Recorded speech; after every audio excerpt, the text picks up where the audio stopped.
minute. Thanks for joining on time. I'm just going to give it another minute as attendees are logging in, and then we'll kick off.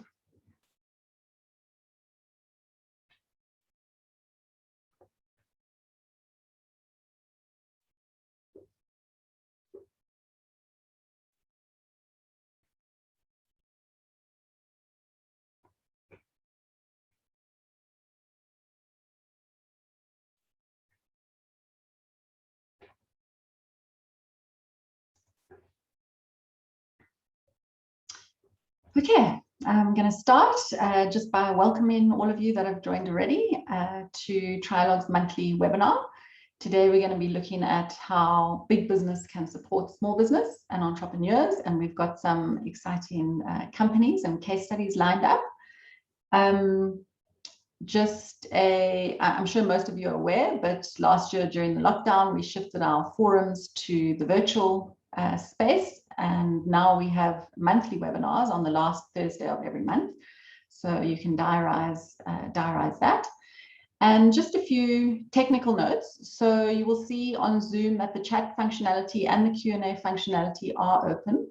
I would encourage you to use both. You can use the chat to comment on content or correspond with your fellow delegates, but please do put your questions into the Q&A box, because during the Q&A time, I'll be taking questions from that section. So rather than the chat, put them into the Q&A. And I'd ask you please to direct them to one or more of the panelists. Also, just to let you know that there will be a short survey after this webinar. I would encourage you all to please fill it out.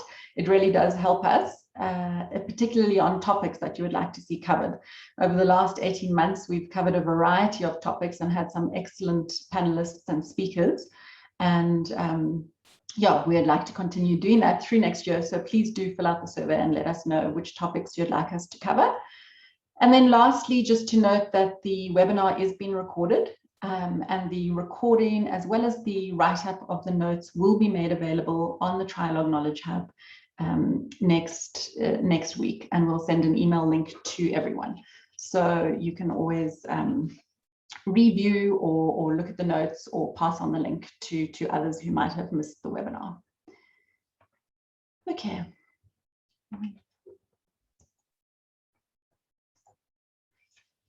Okay, I think most of you look like familiar names that are on so far, but just quickly about Trialogue. Trialogue is itself a small business, which will be our topic today. And our focus really is on supporting better business and helping companies with their corporate responsibility. Two main areas. One is advisory services, and here we do a lot of work in corporate social investment strategies, as well as in monitoring and evaluation. And then we have our knowledge sharing platforms. The webinars are one of them. We have an annual business and society conference. We've already started planning for next year. And then I'd like to just mention the Trialogue Knowledge Hub, and to say a special thank you this morning to the Eskom Development Foundation, who sponsors the topic of enterprise development on the Trialogue Knowledge Hub. There's a picture of there on the screen, and I would encourage you to visit the Knowledge Hub, and specifically that topic, to get a lot more information on enterprise development, lots of case studies, research, and you know, a lot more than we can cover in this hour. So, and as I mentioned, we will be putting up the notes from the webinar onto that Knowledge Hub. Okay, so this morning I'm going to do a very brief overview, and then we've got three great panelists who I'll introduce just now for their opening comments. And then the majority of the hour is dedicated to a Q&A session.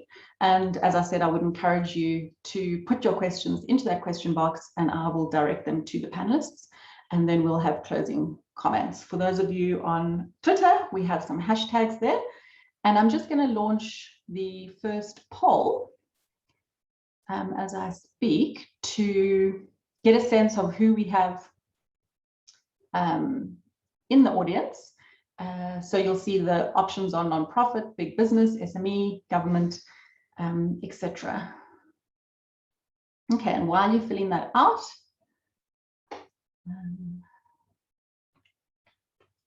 I'm going to move on to just some background. And I'm sure these numbers and stats don't really need repeating, South Africa is facing an unemployment crisis.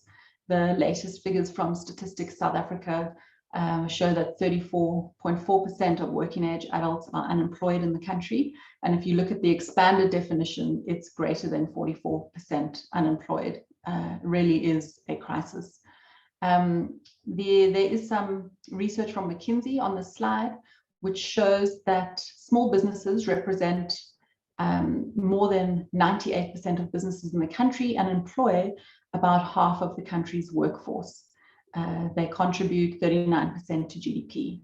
But, and I'm sure you're all aware of this, small businesses have been hard hit by the pandemic and also the recent unrest.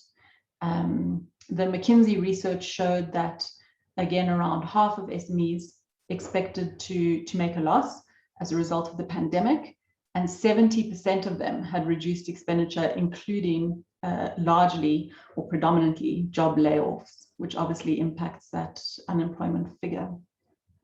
The Small Business Institute estimated that between 15 and 20% of SMEs actually shut down in 2020 and haven't reopened. So definitely a crisis in terms of employment, and also a tough time that SMEs are going through, which is what we'll be looking at today. Let me just end that poll and share the results. Okay, so it looks like a fairly, actually quite a lot of nonprofits in our audience, and then big business, SME, and quite a few consultants today. So yeah, it'll be interesting to get your questions and perspectives from the different sectors as we go through the content. Okay, so Trialogue does research every year on corporate social investment trends. And I just want to note with this slide that it's really focused on corporate social investment spend.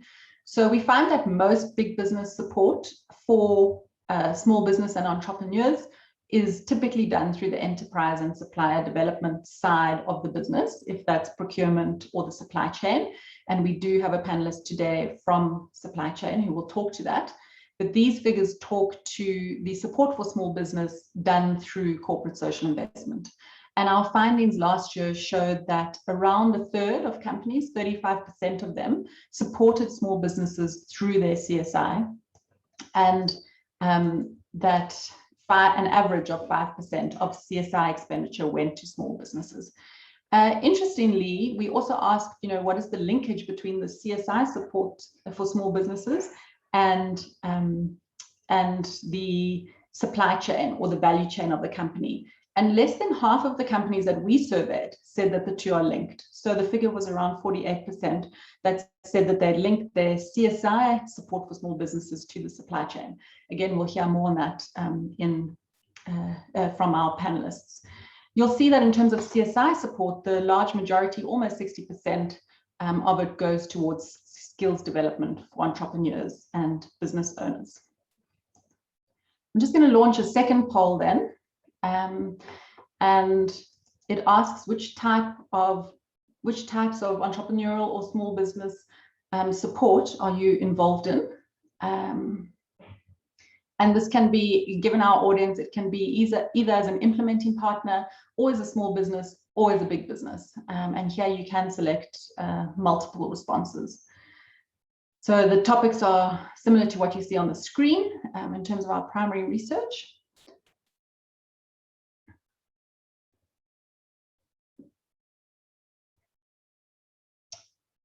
Okay, just seeing if everyone's voted, a few more to come in.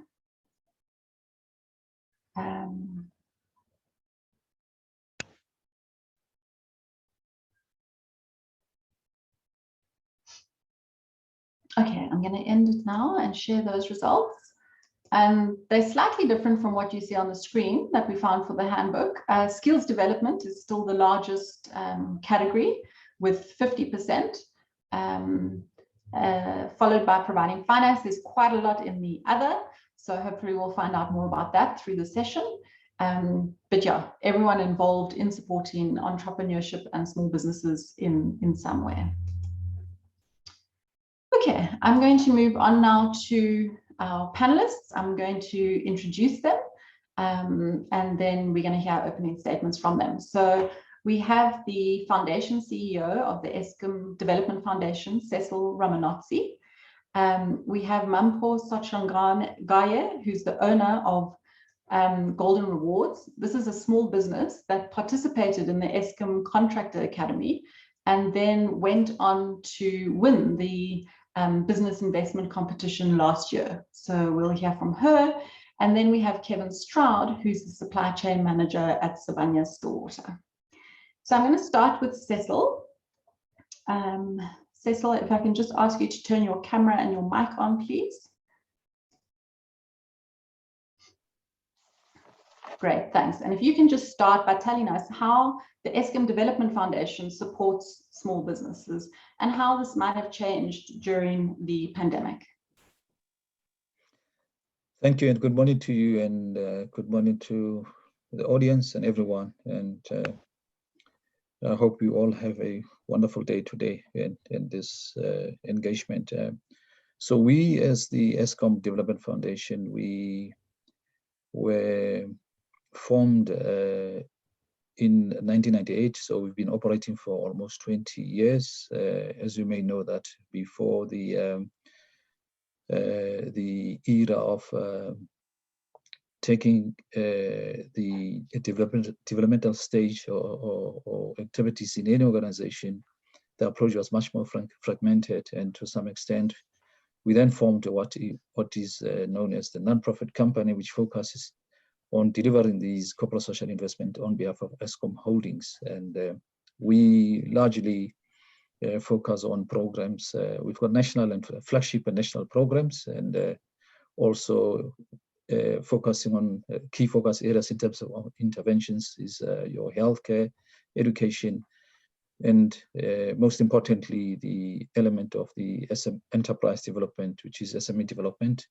where we tend to capacitate the entrepreneurs or these SMEs, especially in the current space where we are all aware of the challenges faced by our small companies or these developing small medium enterprises. So some of our programs that we do, which fall under national, flagship programs. For instance, we have Mampo on board,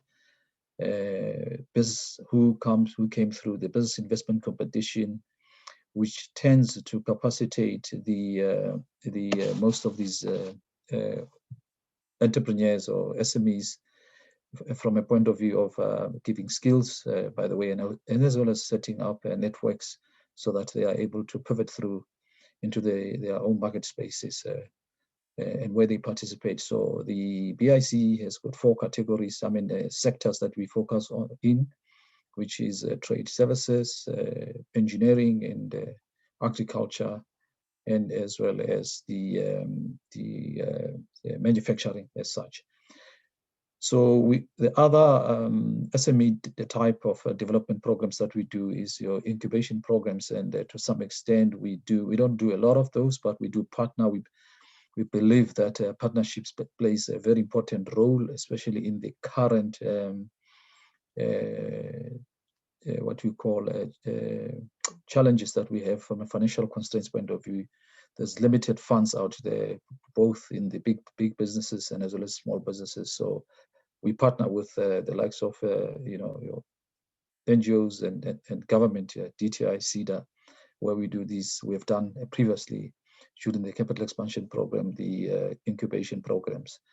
We are at the current stage also looking at reviewing the CSI or CSR strategy, where we need to look at the bouquet of programs that we do, because we're all over across all 9 provinces where we operate as a business, and you try to be everything to everyone. But I think with the limited funds that we have, we also need to pivot through and drive towards a focused approach, where we'll look at how do we maximize going forward our spend and consolidating all of these activities within the organization, from a procurement spend, from the supplier. We have a unit called within the procurement space, unit called the Supplier Development and Localization, which tends to empower and capacitate these small up-and-coming medium enterprises.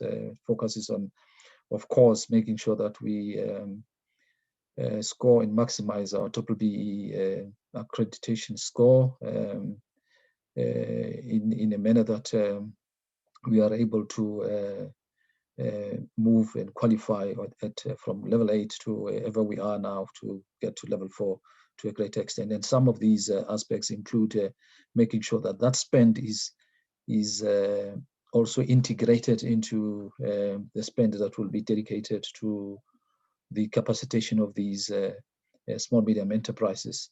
So we are integrating all of these developmental initiatives within the organization to make sure that we derive maximum output and make impact and sustainable impact going forward in these initiatives as the ESCOM Development Foundation.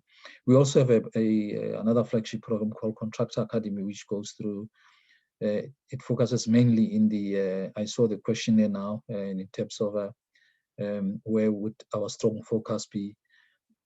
Contractor Academy, it's more on the capacity building focus, and it looks at a number of areas. And one of the key important areas which we know that our SMEs struggle on is the supply chain, and as well as the the financial management and business management and operation management, and as well as the SHEC part of it. We know that as a big organization, these small enterprises may not be also having a good capacity or foundation to tender on some of the goods and services that we may need. And the programs such as your Contractor Academy helps facilitate the capacitation thereof, so that they are able to not only to tender for ESCOM, but also for government institutions as such, because we cover quite a very comprehensive aspects of tendering in that respect, colleagues. So the business investment competition, as going back to it as well, there's prizes to be won as well, and as Mampo will allude in terms of how in those sectors she actually became a beneficiary thereof across all those 4 sectors. There's prizes to be won whereby this creates a platform for the business to develop and expand their businesses as such. So it helps to some extent in these troubled times under COVID-19, as you may know, that our SMEs are, some of these are closing down. There's a stats that I think Katie has read to us now. So our programs are SME programs or small medium enterprise programs are meant to assist in that regard. But as I said earlier on, we are shifting, we are all over in terms of trying to assist as a state-owned company, having to align with the national development plans and transformational agenda. We are prone to assist where we can, and especially in the educational sphere. But the aim is to make sure that as we move along with the current financial constraints, we are to look at where we can maximize and how do we create a sustainable environment, especially integrating the activities in the procurement environment. And I'm sure that's where the interest is, given this particular knowledge hub. So let me end here for now, because there's quite a lot that one can share with you, colleagues. But I hope I've covered in short space of time as much as I could, colleagues, and yeah, the main points. Thank you very much. Thanks, Katie. Thank you, Cecil. Yeah, that was a great introduction. I mean, ESCOM obviously doing a lot in terms of supporting small businesses, both through your supplier development program, but also through your incubation, your competition, your contractor academy.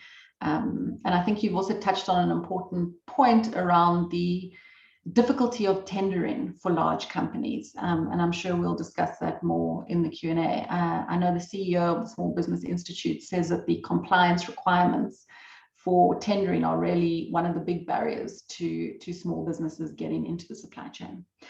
I'm going to hand over to Mampo, if I can ask you to please to turn on your camera and your mic for your opening statement. You are the founder and owner of Golden Rewards, which does vegetation control and road maintenance, as I understand, and have been supported by the Eskom Development Foundation for a number of years now. So if you could just start by telling us how that support has helped your business, what some of the barriers you had were, and what you've learned in this growth journey. Thank you.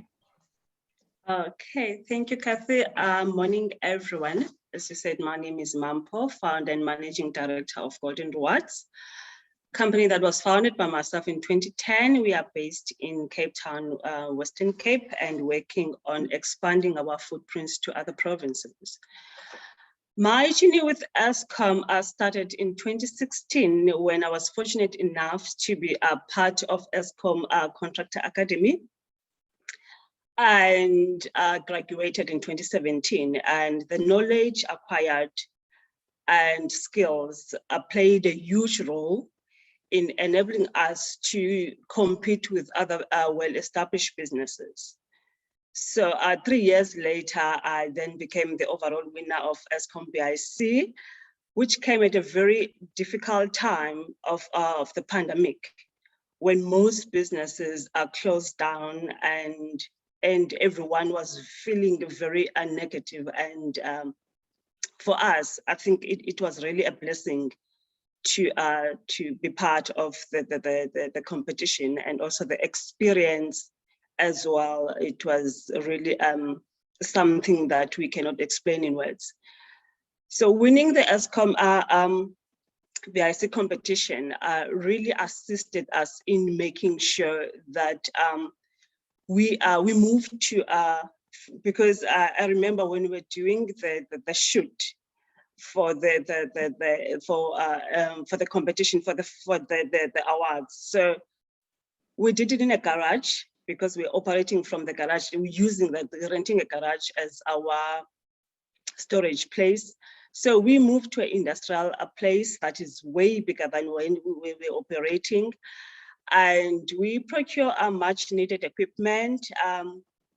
We recruited interns, because I believe that the skills and that you give to others, that will also make a big contribution to, especially to small businesses.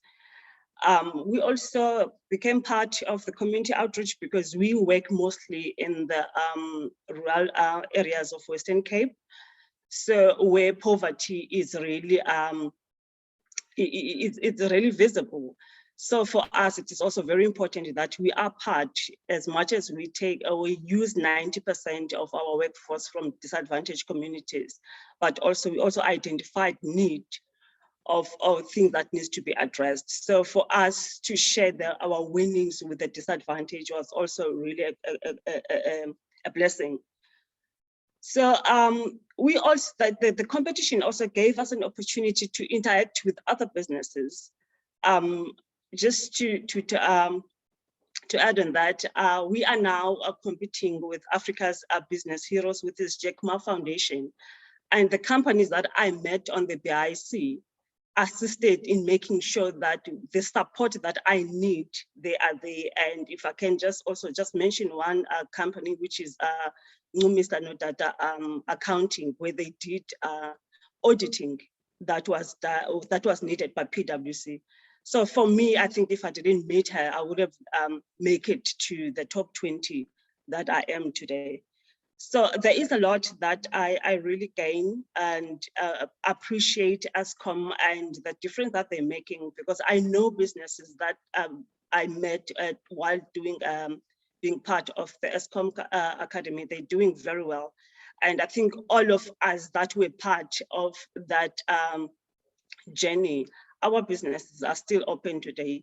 And I believe if we're not part of the Contractor Academy, by now, most businesses would have been closed, including myself. So with what the skills that we're given, how to operate and how to handle cash flow and everything, and also to interact with the clients, really assisted us in making sure that our doors are still open today. Thank you, Kathy. Thank you, Mampo, and congratulations. First on the growth of your business, but then for winning BIC and for being in the top 20 of that Africa Award. I think you've touched on some great points there. First, the importance of the actual knowledge and skills that you got in the training, but interesting also the networks that you made and the connections to other small businesses which have subsequently helped you. And maybe we can look at that in a bit more detail in the Q&A. But for now, I'm going to hand over to Kevin Stroud, who's the supply chain manager at Sibanye-Stillwater. So Kevin can give us the perspective from the procurement supply chain side and open by telling us what Sibanye-Stillwater is doing to support its small businesses and potential small suppliers. Thanks, Kevin. Thank you, Kathy, and morning to everyone. Yeah, just very quickly from our side as a procurement specialist at Sibanye, but as Sibanye as a company, just from our viewpoint and our commitment to the local economy is through primarily procurement, enterprise development, ESD funding, training, skills development, internship opportunities, recruitment. And a lot of that we do direct towards our local communities around our operations. And also the role of small and medium enterprises in our supply chain is critical, and we are committed to supporting and providing assistance to them. And how do we develop them so that they are sustainable within our supply chain? And I think that's one of the challenges that we do have. So, and it's more around how do we ensure that there's continuous work available to our suppliers, especially our SMMEs, because it's very unfortunate to get some work and then the supply of jobs gets quiet for a while, and it actually creates many different types of situations that puts the SMMEs under such pressure, and yeah, their ability to survive is severely compromised. And then the next thing we do offer in support of our SMMEs is primarily through our enterprise and supply development. And what we've done through that, we have a team that's available, and also to talk to our communities. We have ED centers at each one of the regions that our operations are found in. And that's just a open door policy to our communities or anyone that wants to use it to come through and ask the operational questions around payments, tenders, etc., etc. And those are the type of things that actually keep SMMEs and businesses alive. So those centers are up and running, and that creates that communication channel. Also with big businesses, it's great to go to a one-stop shop where you can find out what's going on, and be it in a finance issue, a procurement issue, or if they're looking for funding, etc., that's one place that they can find out what's going on. So that's the one thing we have done. The second thing is on our enterprise and supply development, we offer funding, and I think that has started in 2017 and it's worked very well. That's administered by Pakamani, because we're not a financial company, we're a mining house, but that is proven to work very well with our doorstep SMMEs, and the principle behind that is a supplier with an order would come to us and we would actually give them cash flow, and then we would pay Pakamani at the end of the project, and throughout the whole project there was cash flow to support the SMMEs, and yeah, so that they can grow and become sustainable. The second one is we have a second fund, which is also important. It's the CEO fund that was started in 2020, yeah, during the pandemic. But yeah, the idea there is to reach out to new and upcoming suppliers, especially just starting off or entering into our supply chain where we can support them. I think that's the first, and the support is in twofold. If they need assets, etc., or if they have another venture, then we would look into their business case, etc., and support them. What's also interesting is that the money is given, this whole lot is shared via contract, and there's some checks and balances just to ensure that we also we don't run at a risk. And I think that's the key thing. Secondly to that, during the pandemic, I think that was the question, and we just want to mention that at that time there were 180 loans running, and the 4 months of the initial pandemic, what we did as a company, we waived those loans. So we didn't just extend 4 months, we waived it just to give them support during that time. So that's what we have done. And yeah, so we have, through that fund, supported at least 350 suppliers and helped numerous female and youth entrepreneurs. And I think that is something a challenge that a lot of us are facing at this point as a mining house. Also, with the mining charter requirements, we're challenged with finding the right number of local youth and women-owned companies. But we do have various strategies in place to support those initiatives and those suppliers with this funding, etc. So that is maybe just a high-level insight to what we do. And maybe the last one that I would like to maybe just touch on is through the procurement of various goods and services. What we do is we encourage our bigger suppliers to bring on a smaller local or an SMME supply with them, and throughout the implementation there is skills transfer, etc. So that's one means of uplifting and developing the skill of a SMME. The second one is with the funding, we do offer business training, and that's we can do from a Sibanye perspective.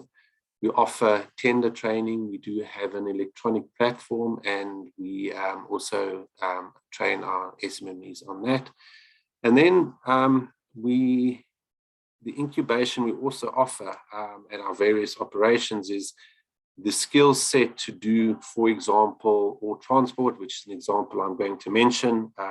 We had a local company getting into this market, and he partnered with a company from Pretoria, and the operations went out of their way to support them, both with the adoption coming into a big environment, our policies and procedures, and I think that was mentioned earlier. It is a stumbling block, and we have done what we can to mitigate that as far as possible.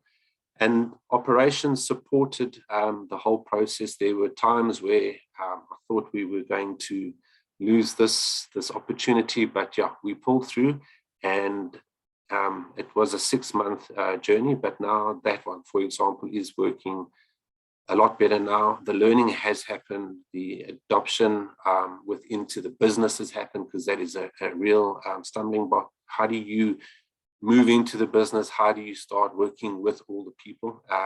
Yeah, so that has actually all come together.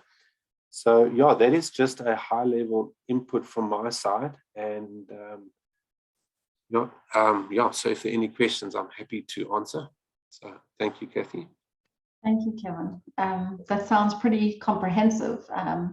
Support, ranging from your open door support to small businesses through the provision of loans and financing, and getting your bigger suppliers to work with smaller suppliers.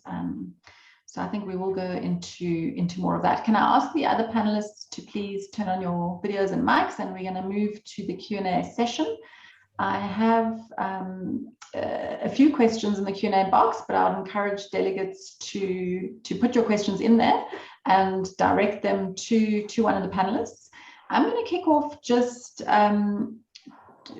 two things that have stood out from what everyone said as challenges or stumbling blocks for enterprise development.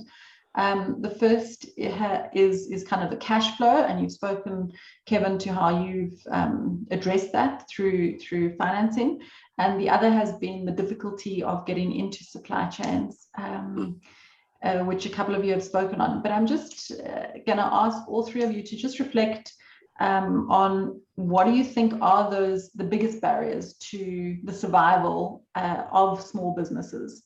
And I'm going to start with you, Mampo. Like, as you were starting out as a small business, what were some of your biggest challenges, and what's been the intervention that's really helped the most? I think for me, Kathy, cash flow was definitely one, and is still one of those. Access to funding, and also plant and equipment, access to market.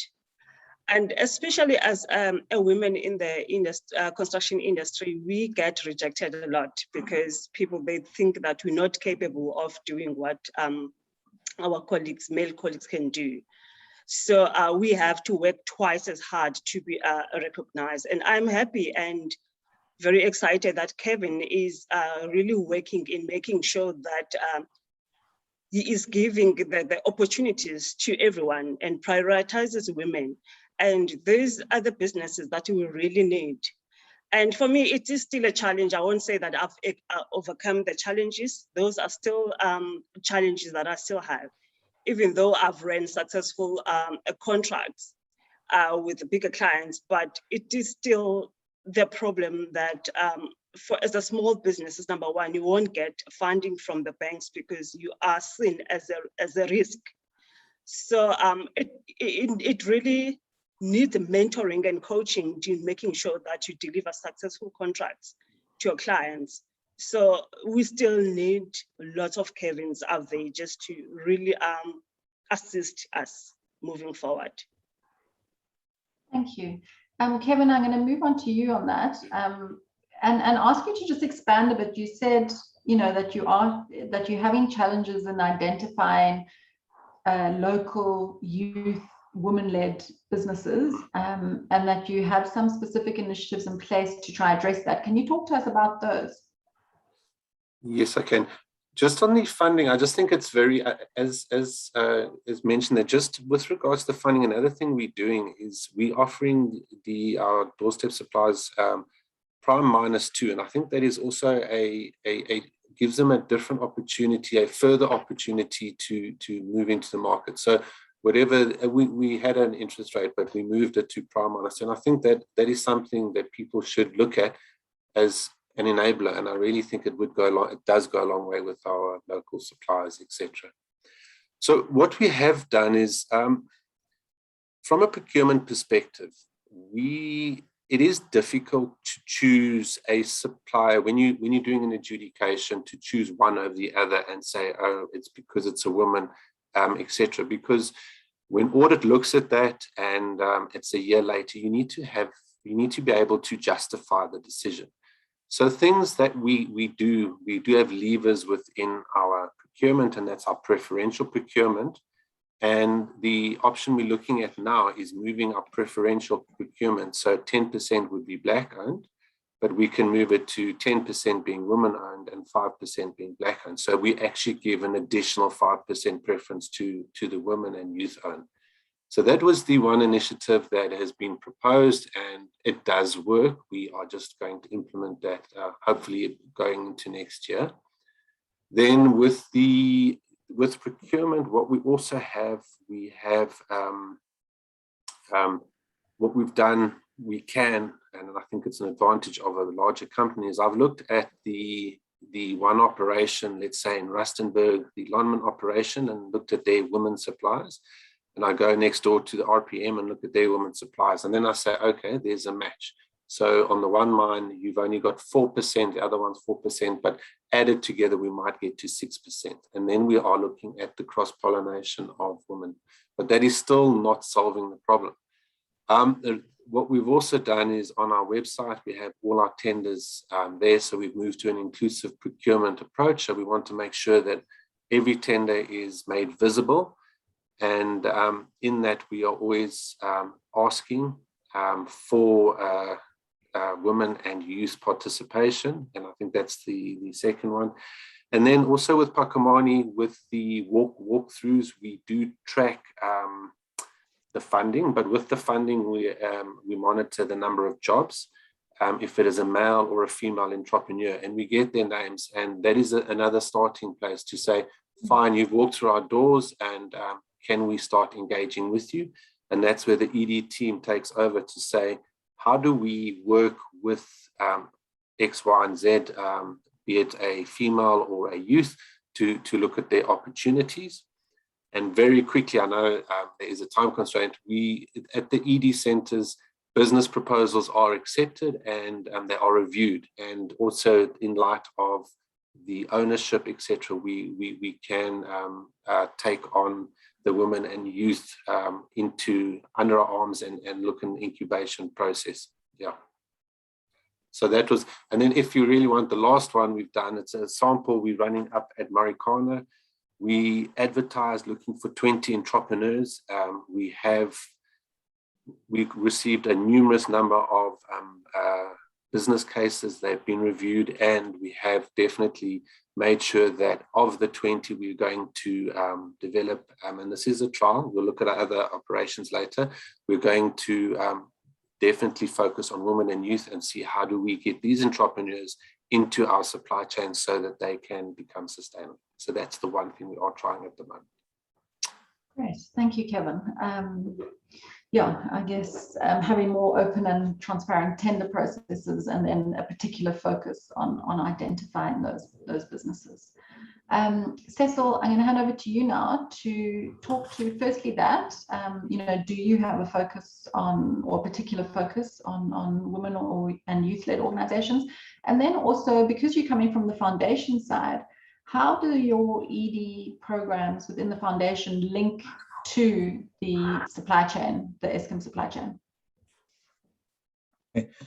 Thank you on that note. I spoke earlier on about the, of course, in terms of what we see as a stumbling block for our small medium enterprises. It's what Kevin has emphasized is a lack of access to funding, but I think capacity as well in terms of penetrating into markets, participating with take companies such as ours, the Eskom as such. We use a lot of OEMs, by the way, and you need to create opportunities, especially when it comes to products and services or services that would require, such as in our plants, where e.g. at your generation site, you need the maintenance of turbines, you need there's also cable technologies and so forth. So we need to create a platform whereby these OEMs are able to, we need to partner with OEMs first and foremost and create the supplier development and hubs for training, so that these are capacitated, these SMEs are capacitated to be able to, and there should be an element of skills transfer in that regard, because we are an engineering company as much as Kevin's company. So I think that's where most of the spend is taking place in any organization, and organizations such as ours. And as I have alluded earlier on, we are looking at a review on our strategy to make sure that we create those partnerships, so that in the supply chain environment, these SMEs are developed. I mean, we went through a huge capital expansion program, and if I may tell you in terms of what difference we made in terms of developing some of these, we've made some difference, but from where we're standing, we don't think we did maximize from that point of view. So the aim is going forward, we need to make sure that on the supply development side, procurement spend side, we are able to integrate all of these contracts, whether from an operating point of view, when we maintain our operations, and when we expand our networks, we integrate these what you call initiatives together, so that in one pot, so that we know exactly how do we develop wherever we are and whenever we do these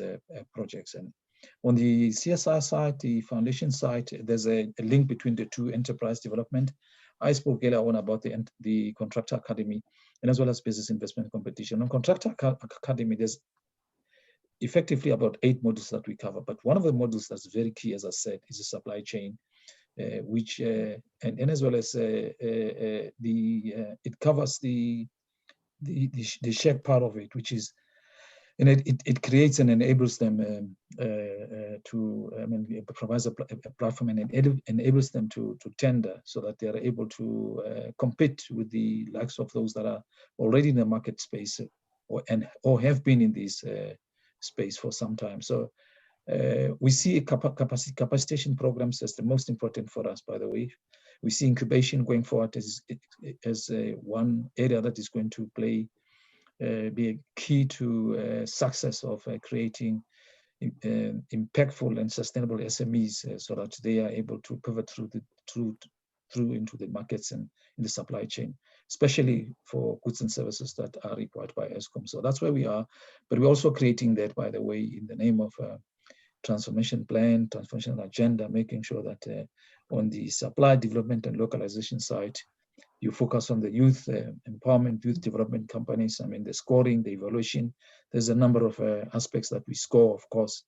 We have a technical, commercial, and as well as the making sure that there's compliance to BBBE requirements or act as such. So your QSEs, your emerging medium enterprises, your Black woman-owned organizations, we focus. And Contractor Academy links back, by the way. I think what we intend to do when we revise the strategies to make sure that, how do we make sure that after we had trained the likes of Mampo and them, how do they get an opportunity to not only to tender in Eskom's, in an Eskom environment, but in other energy sectors or other industries which would require similar products and services, by the way. And of course, large spend taking place in the government space as such. So lack of funding, lack of access, we do not do that much of financing, but in an incubation program, we would want to bring that element of making sure that there is the financing part, which I see Kevin and them are doing, and it seems to be working well, but we haven't moved or shifted, but we are to shift slowly into that environment through partnership and create that platform. Thank you, Cecil. I think you've touched on an important point there, which is, not only your own supply chain, but others in similar industries. And I think there's so much room or so much opportunity there because all the mining houses have these programs, all the big operations have them, and what is the opportunity for businesses to tender across different organizations in the industry, and how can they be helped to do that? I'm going to take a question now from the delegates, one from Herman Smith, who is one of the non-profits in the audience. So his question, and this will be for Kevin and Cecil to start with, is how big business can support. He runs a non-profit that's got a workshop employing disabled people. How can big business support non-profits who are creating goods and services through a workshop? And his second question was how do we get access to manufacturing opportunities that big business has? Kevin, can I start with you? I'd be happy to answer that. So in the mining industry, unfortunately, there are fatalities, and some of our employees land up in situations where they cannot continue their current function. And what has happened, and we have formed one or two smaller companies that do manufacture, and in that manufacturing, we have the ability to bring it into our supply chain. So, for example, they created some PPE items, so that is your protective gear. And what we do is we have our big supplier that's supplying all our PPE, and we say these items we would like to include it. So of the basket of, and there's a lot of items, I can tell you there's like 600 items, 10 of them we would like to allocate to this company, and we need to work through the pricing. And finding that balance around bringing them in, but at an effective cost, and so that they can, one, learn to be effective, because that drives sustainability. If you overpay for a product, if they look anywhere else, it does become a challenge. So I think that's the one thing. So yes, that does happen. And then we can bring it through the supply chain and use your suppliers, and inevitably they are happy to support, and they have supported us. So that would be the one example I'd be happy to share. And it is happening. And through the ED Center, we are happy to take business proposals. And that's the whole idea there is, we cannot predict the situation. What we do have is we have a toolbox, we have a spend, we have a number of services and goods that we need. If there is a match, we are very happy to say, how do we bring the two together? how do we work with our suppliers so that we can support the likes of people that need supporting. So yeah, that is something that we have done. Thanks, Kevin. You've actually touched on my follow-up question, which was, how can someone who's not in that program get into it or get access? So, this non-profit in the audience, and you're saying that any organization, be it non-profit, be it small business, can go to your ED center, can learn more about opportunities and how to access them. Cecil, could you respond to that question? Okay, thanks. I'm going to speak on behalf of my colleagues on the procurement space. And of course, the developmental aspect of that is on the supply development and localization. And then also speak on the CSR side. From the CSR side, NPOs, as I alluded earlier on, we see creation of incubation going forward, which we have, by the way, in the past created such platforms during our capital expansion program as the opportunity or platform for the NPOs to participate and to be capacitated in terms of being positioned or being given skills to be able to participate as far as these opportunities are concerned. And on the supply development and localization side, I think this is where we are at a point where we are consolidating all of these aspects of development from a procurement spend point of view, making sure that we are going to look at the most of our contracts that we have, by the way. We have already, to some extent, focused too much on preferential procurement, but I think it hasn't worked so much for us because it's more of a what one would term as a pass-through, because you have a third party whom you score with to get your BBBE points. So we are at the verge of saying, oh, hang on, we really need to expand and go further in terms of how do we maximize our BBB spend so that we create the opportunities, even within the SDNL space, to have an incubation with OEMs and partner with them so that these opportunities are available to most of these communities where we operate, and especially in the Mpumalanga, where we have most of our plants or transmission line, and as well as at the customer focus for customer point, which is a distribution division, environmental division.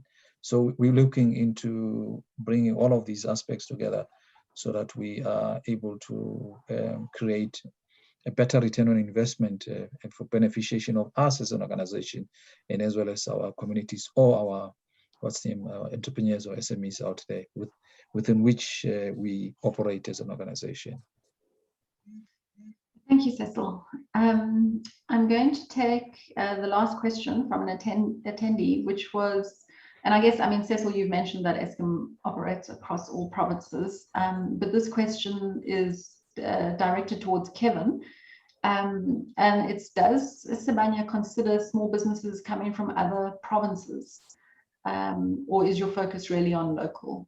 And so I'll ask you to address that. And Mampo, you mentioned to me that you're looking to expand beyond the Western Cape. So maybe you can also talk to, how, what will your starting point be there?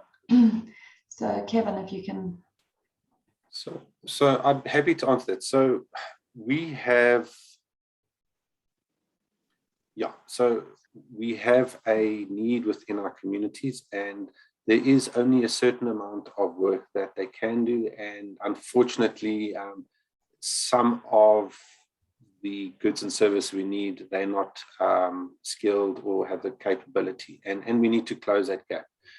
So there is a big push to make sure that all our procurement does include someone from the local communities, but that is not everything. So of our spend, that is a smaller portion, and our current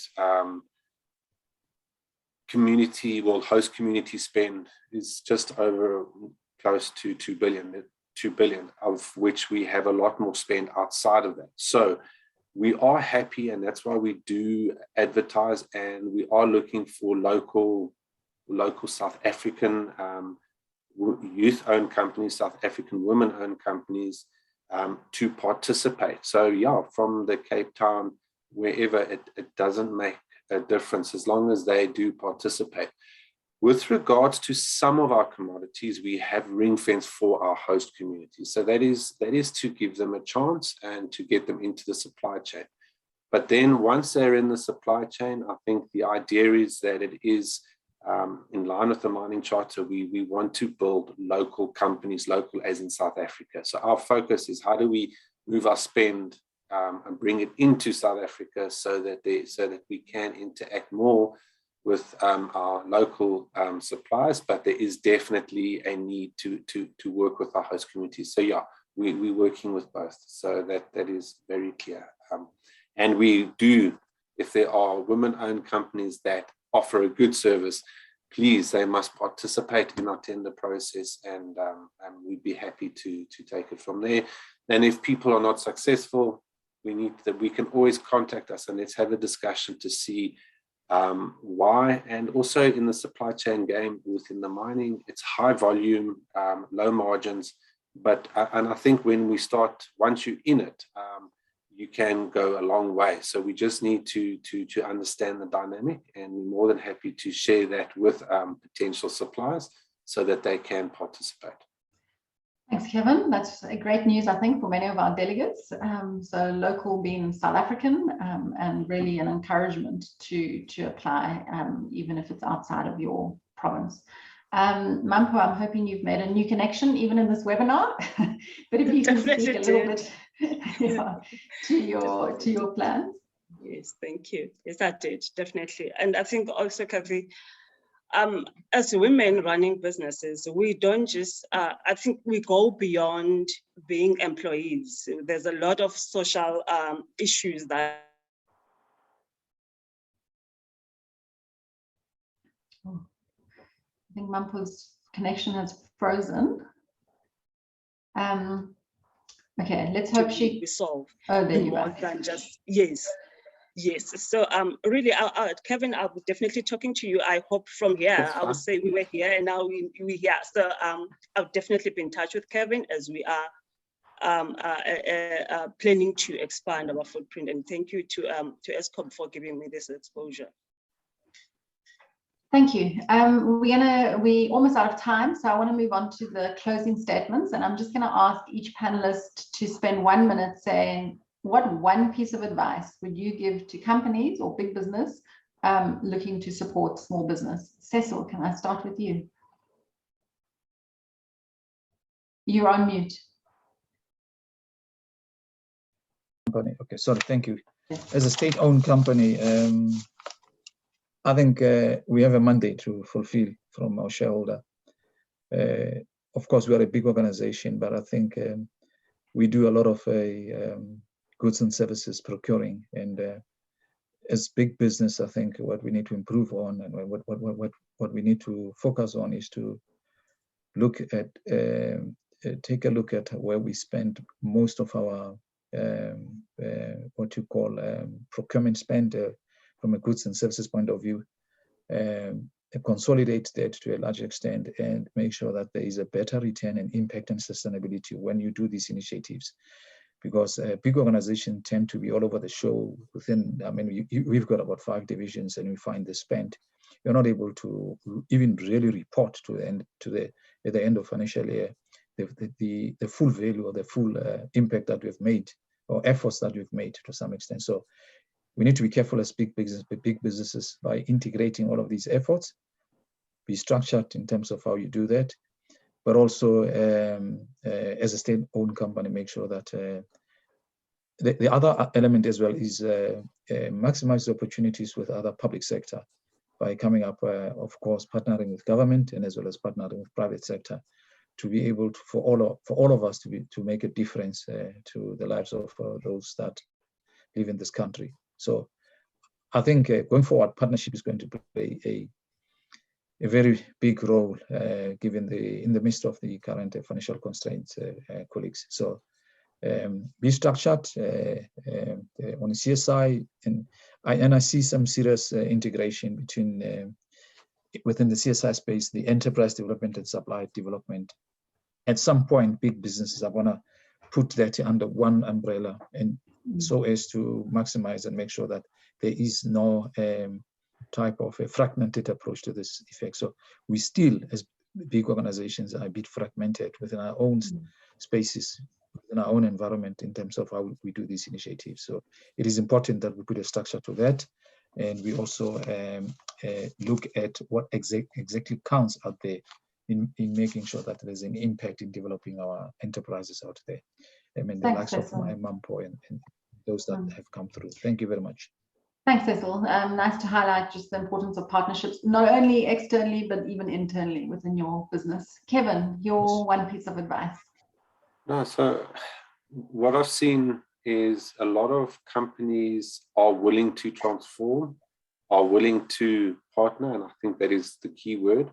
And on the other side, there are a lot of small SMMEs that have the energy and are even if they don't have the skill, they've got the energy. And I think that's more important than the skill. You can learn skill, but to force someone to get that energy is always difficult. So people with the energy that are not going to stop it, they're going to, those are the people that make a difference.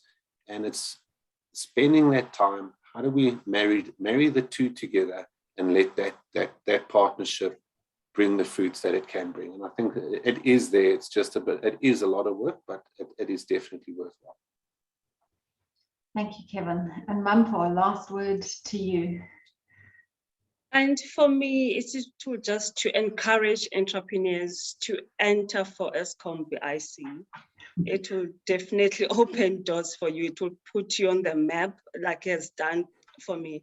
So I'm not just Golden Rewards now, I'm Golden Rewards, Eskom award winning.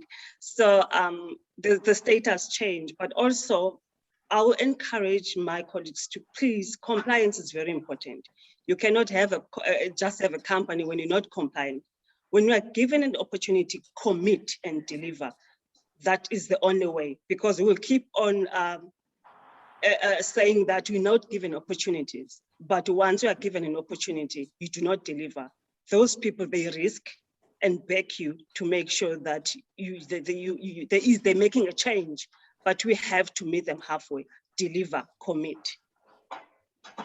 Thank you, MAMPO. That's a great message to end on. And I'd like to thank the Eskom Development Foundation again for sponsoring this topic on our Knowledge Hub. The slides, recording, notes will all be on the Knowledge Hub next week. So thank you, and please do complete the survey, and we look forward to seeing you again next month. Thanks, everyone. And thanks to my great panelists for sharing your experience, your case studies, your knowledge. I really do appreciate it. Thank you, everyone.